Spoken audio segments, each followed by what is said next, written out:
the viral diseases obusookerwako tulina foot and mouth. Buno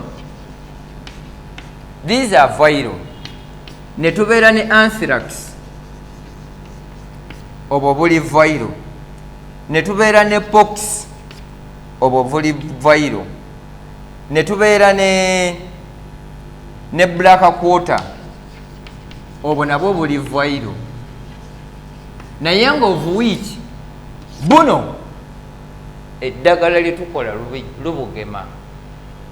Kati tulina obulwadde bwe tuyita obwa bulusera, naye nga tusooke ku foot and mouth. Omanya otya embuzi oba ekisolo ekirina obulwadde bwa foot and mouth? Mouth mumwa, efuna amabwa mu kamwa, neefuna amabwa ku lulimi, neeyiika amalusu. Eri ewaffe mu kyalo tubuyita kalusu.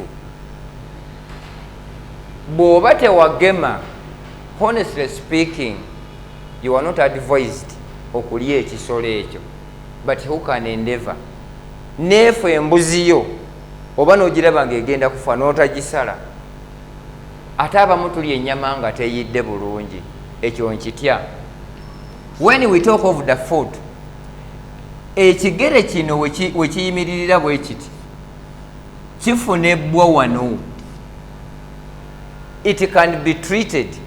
Mwabalina eddagala eryo eryaffe, funa ka kotoni oba ka sponge, nyika mu ddagala lino osiige wano wonna awali ekiwundu.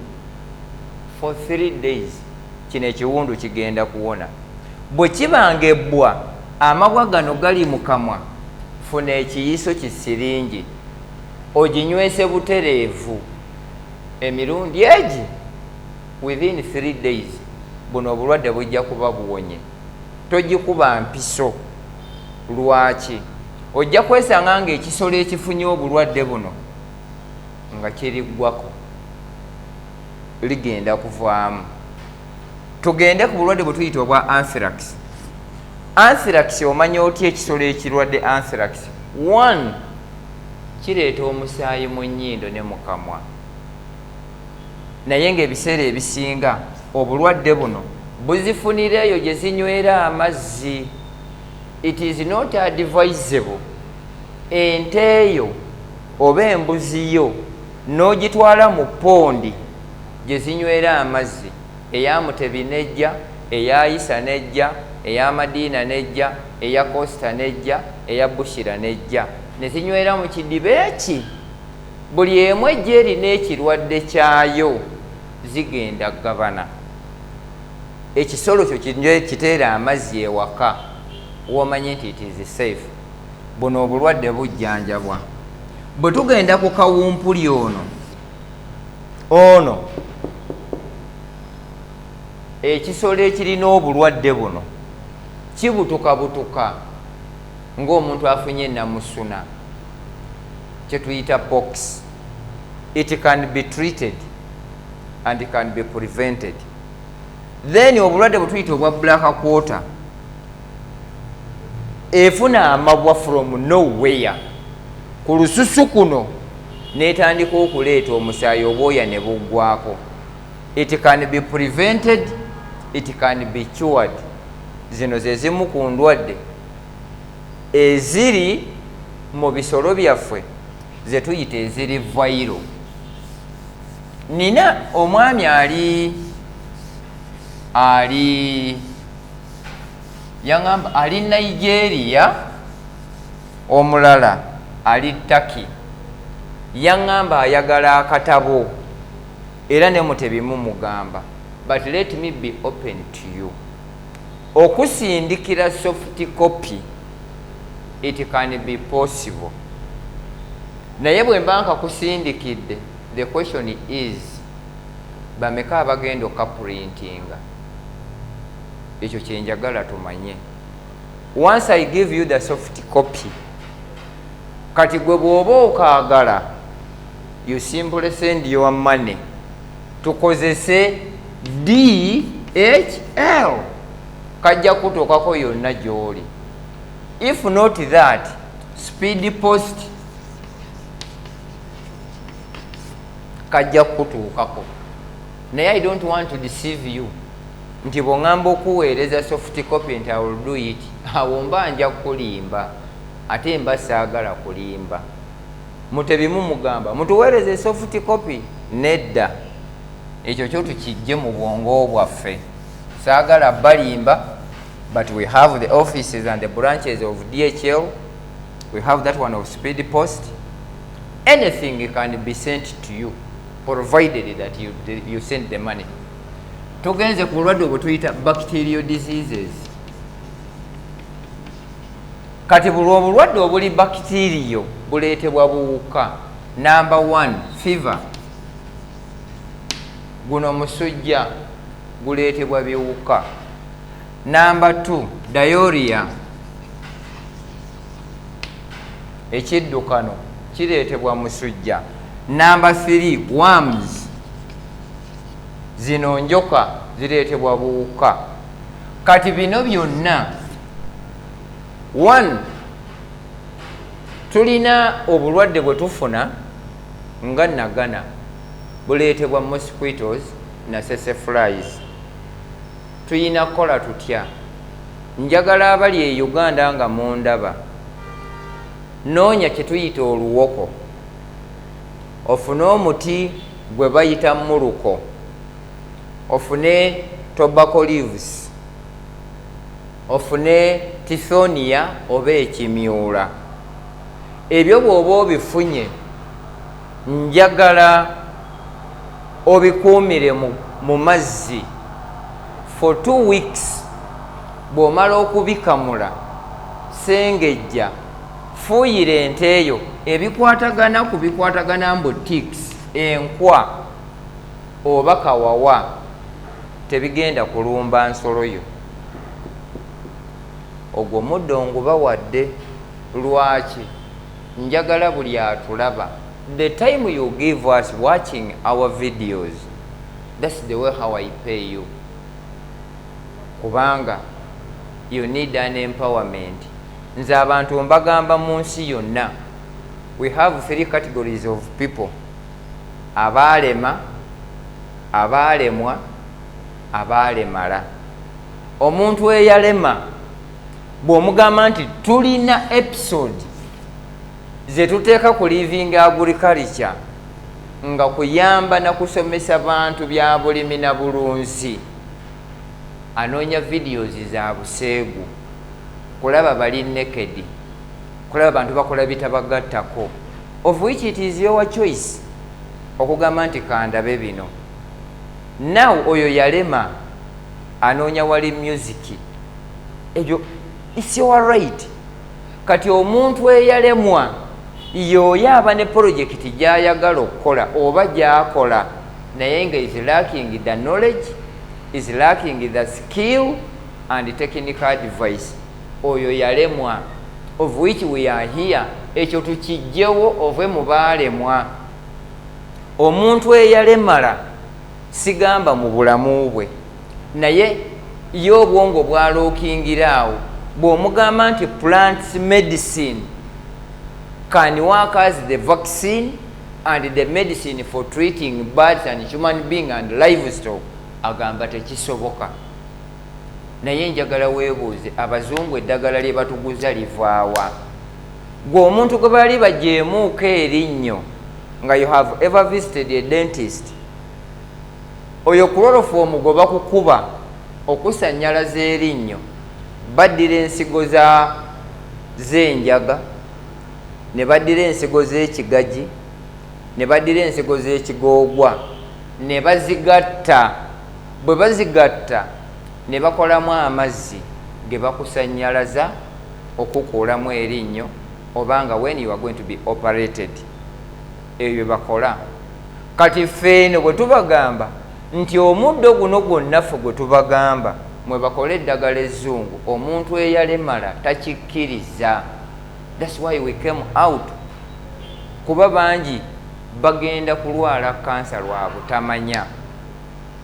Tugenda ne tulima ennyaanya, ne tulima cabbage, watermelon, kumawiki, doodo, nakati.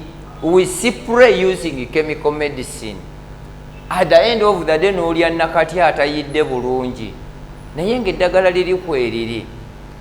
Awo nze mbagambamu ekintu eki Mukama Katonda ng'akyatuwadde obulamu bwe nabagamba nti njagala kunsondera ssente I know mugenda kusonda tubeeko kye tukola. Endwadde zino zonna eziri bacterial is treatable using plant medicine oba herbal medicine.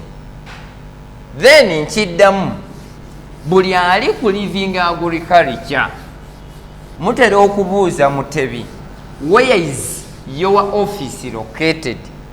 We are located in the new tax park.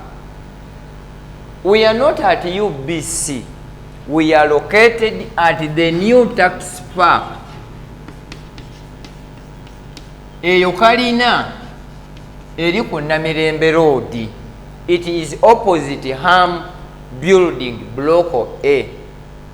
Bw'oba oyingidde mu paaka munda awali stage y'Ebunamwaya, the second floor, awo jjo tusanga.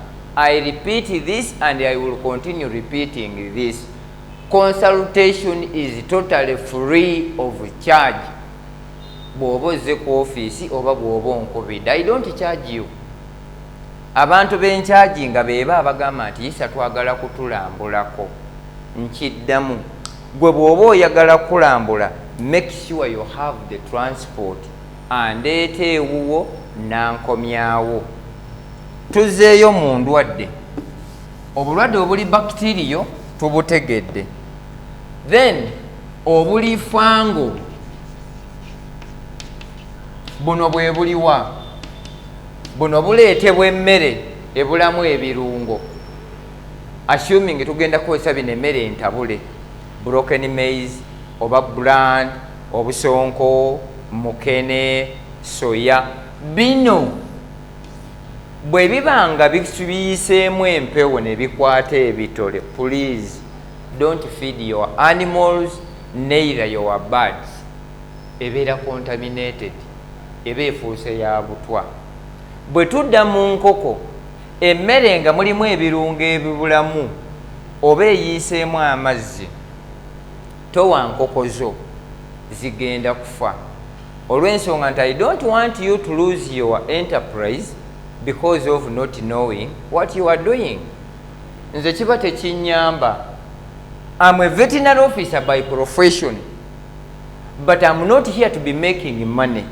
That's why mba nkusomesa okole kyokola ng'okitegeera. Oyina kunkubira nga it is extremely out of your hands. Awo nze wennyingirirawo. Mukama bw'ali baatututte ennambole mu kisaawe ekinene, every person is going to be asked kiki kye wakola ku nsi. Gonga amazima Mutebi alyogera nti abantu twabateerangayo vidiyo okusobola okwekulaakulanya. Genda mu ggulu. Gwe Isa wakola ki? Mu busawo bwange najjanjaba abantu ne bawona.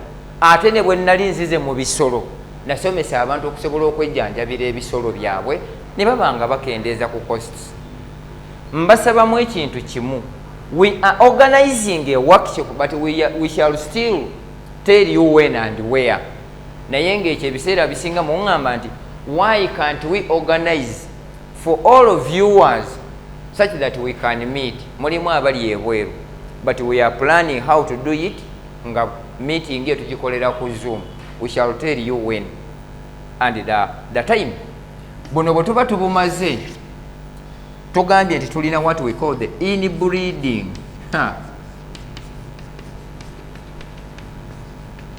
Inbreeding bwe buko obeera n'embuzi ewaka n'ennume ne zizaala ate ennume ne yeeweeka ku mwana waayo, oba ennume ne yeeweeka ku mwannyina waayo, oba ennume ne yeeweeka ku maama waayo. That's what we call the inbreeding. Ne mu nkoko mwebiri, abamu enkoko zammwe zisinga kufa lwa inbreeding, naddala ezo eziriroko. Ate mulimu n'abaaluza. By the way, nze banaye mugenda kunzisa kuba eriyo abaaluza enkoko ng'enkoko zino bazaaluza naye nga baaluza mu za Luganda. Enkoko neeweza emwezi ng'eringa ya wiiki, enkoko neeweza emyezi 2 nsandika okufa due to inbreeding. N'ebisolo bino bwe biri, bwe biba ng'ente zino zizadde ennume tuzijjamu, oba embuzi ze zizadde, embuzi ennume tuzaawule ne bannyina baazo ne bataata baazo. We shall fight inbreeding. Ekyo tukimale. Tugenze ne tuddayo okwa katono ku buli obulwadde bwe tuyita obuli bacterial. Totwala mbuzi yo, totwala nte yo, totwala ndiga yo ku ttale nga kukyaliko omusulo. You will be promoting worms. Ebiwuka ebisinga bitambula kiro ne birikako amagi gaabyo. Kati gwe bw'oba osobola ne bwe ziba nkoko oba bumyu, ekyo nakyo tujja kitegeera. How do we control this? It is very good ekisolo kyo n'oba ng'osobola okukiwa ku muddo omukalu, what we call hay.